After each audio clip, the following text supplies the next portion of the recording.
This car mount is super handy. It can stick to any slick surface. Ya je boleh lekat dekat cermin. Aku rasa barang tu scam. Jom kita buktikan. Harga RM10. Tak tahulah kualiti dia macam mana. Mesti low spec punya. Kita tengok Okey, ini dia. Ada bahagian vacuum. Lepas tu dia boleh tarik, boleh panjangkan lagi.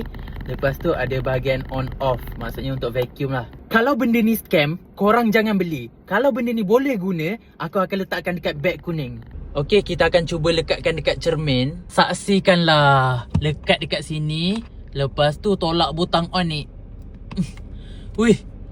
Okey. Okey, kuat. Sumpah kuat. Sumpah. Tengok aku tarik. Depan ni korang boleh tarik untuk panjangkan. Lepas tu permukaan dia magnet tau. Mari kita buktikan benda ni scam atau tidak. Magnet dia kuat ke tak. Tapi pastikan dulu phone korang ada magnetic charging. Lepas tu tinggal lekat je dekat sini. Weh. Weh. Boleh melekat weh.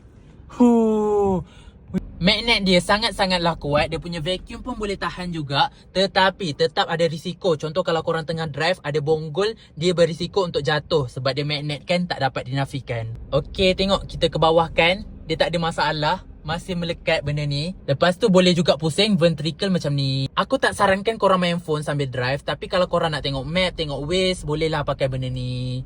Tinggal lekat je korang punya phone macam ni. Dah boleh tengok Waze. Boleh adjustable sampai macam ni. Lepas tu ke atas pun boleh. Macam mana korang nak buat, boleh adjust lah sendiri. Kalau korang nak simpan, just buat macam ni je. Lepas tu tarik butang ni. Tada! Dah boleh buka. Nak buat konten dalam kereta pun senang je. Tinggal lekat. Lepas tu dah boleh buat konten. Korang boleh nilai sendiri benda ni scam atau tidak. Bagi aku dia memang sangat-sangat berguna untuk driver. Nanti aku letakkan je dekat beg kuning. Korang boleh tengok dekat situ. RM10 je benda ni.